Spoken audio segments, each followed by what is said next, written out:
Welcome to the deep dive. Today we're heading into the blocky universe of Minecraft, our mission, to unpack one player's incredibly focused and frankly pretty funny attempt to find diamonds. Exactly. You shared with us the transcript of a YouTube video from Mikem, I believe, titled "Let's Grab Some Diamonds: Thunder Snow SMP S4 EP01."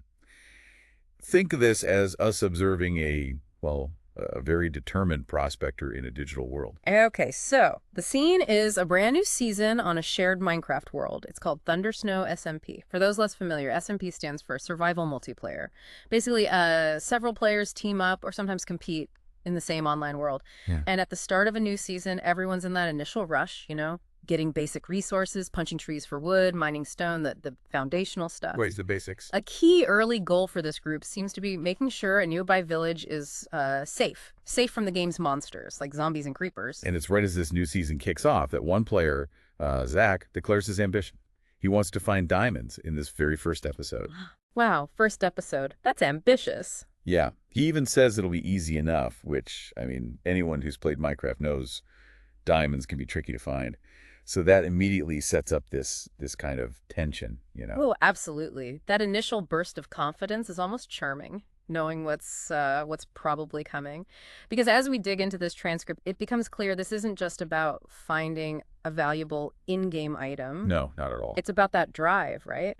To achieve a goal, the resilience you need when things don't go your way, and, well, the humor you find when facing digital adversity. Definitely. But in those early moments, though, everyone's just getting the basics. Wood is being collected, stone is being chipped away. Pretty standard Minecraft start. What's interesting, though, even in this initial bit, is how chance plays a role. You mentioned another player. They found iron really early. Yeah, exactly. Very early on. Someone mentions finding iron, and apparently this immediately gets a reaction of disbelief from the others in the chat. I bet iron's a big step up. It highlights how, even at the very start, some players might just get a lucky break, which can then really influence their progress, Right. It's like finding an unexpected advantage right out of the gate. While this lucky player is potentially moving on to crafting iron tools, which are a significant upgrade from Stone Zaq, and the others are still in the early stages, there's talk about exploring caves to find more resources, but they quickly realize they don't have swords yet. Ooh, yeah. And in Minecraft, venturing underground without a sword, well, that's generally not a great recipe for a long life. Spiders, skeletons. Yeah, you need something. It creates this sense of vulnerability, doesn't it? Yeah. They're looking to delve deeper for valuable stuff, but they're aware of the risks. Yeah. One player even makes a humorous boast about being a Superman with just a shield and a wooden sword. Huh. That's brave. Or maybe foolish. It's that kind of bravado you sometimes see, right?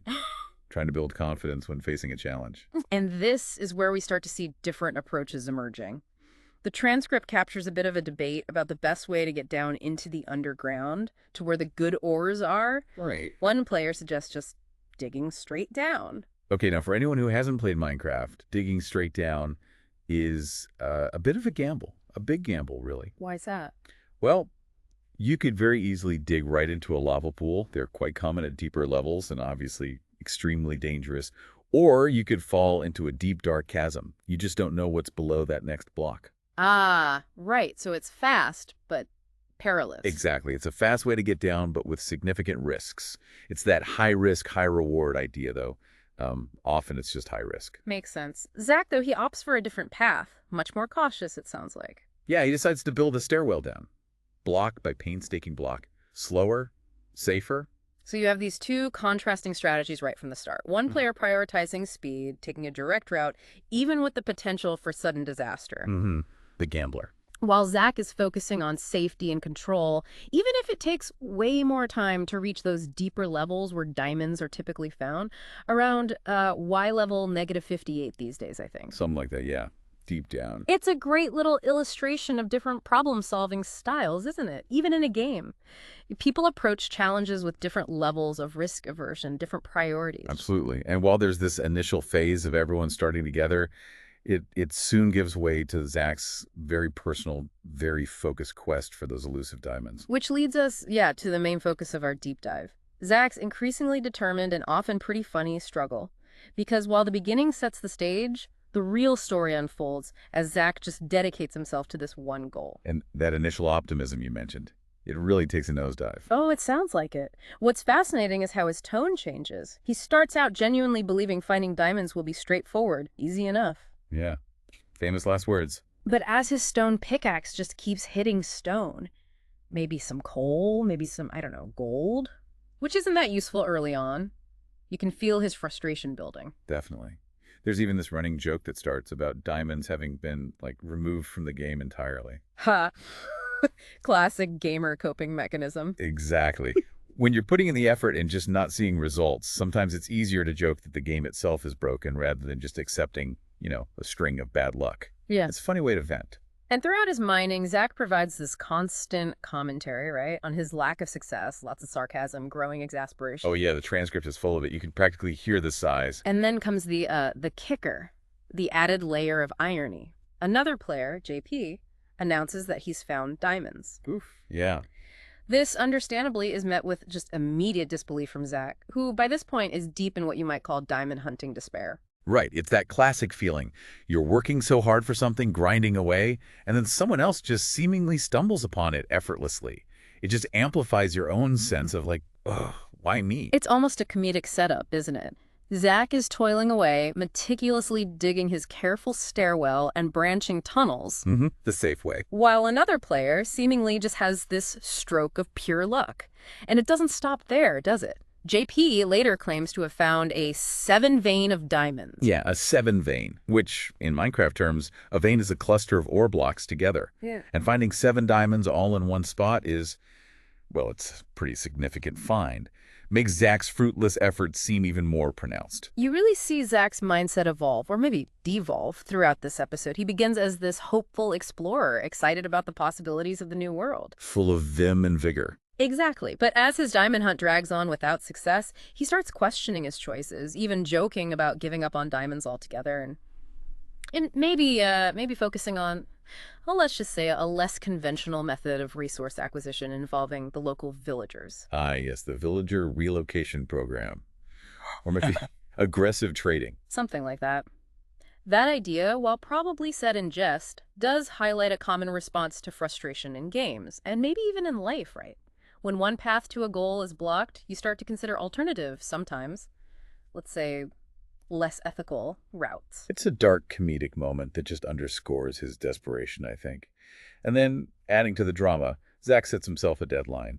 Midnight in-game time. Oh, the ultimatum. Yep. He declares that if he hasn't found diamonds by then, he's done.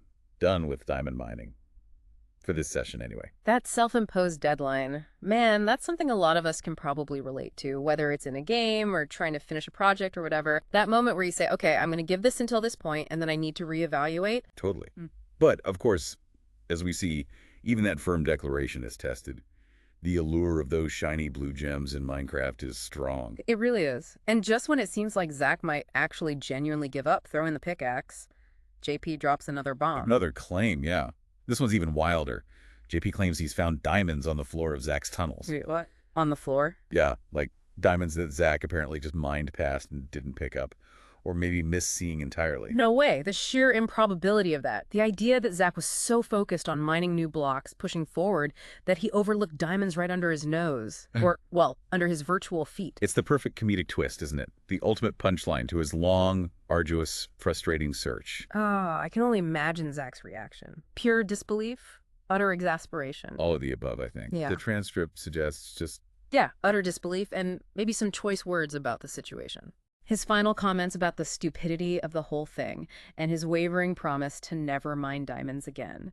It really brings the whole saga to this funny, relatable close, doesn't it? It really does. It's that feeling of pursuing something so intently, putting in all this effort, and then whether you succeed or fail spectacularly like this, just feeling completely drained and maybe a little bit ridiculous. Yeah, definitely. A very human or maybe very gamer experience captured there. So as you think about Zach's determined yet ultimately fruitless quest for diamonds in this episode, consider this. What connections can you draw between this virtual pursuit, this hunt for a rare resource, and the goals we chase in our own lives? Interesting question. What motivates us to persevere? when we face repeated setbacks?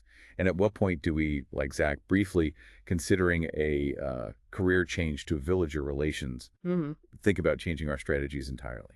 It's a thought worth pondering, maybe. Perhaps not while actually mining for diamonds, but while you're on your own quest for whatever your personal diamonds might be. Exactly. What drives you, and when do you change course? Something to chew on.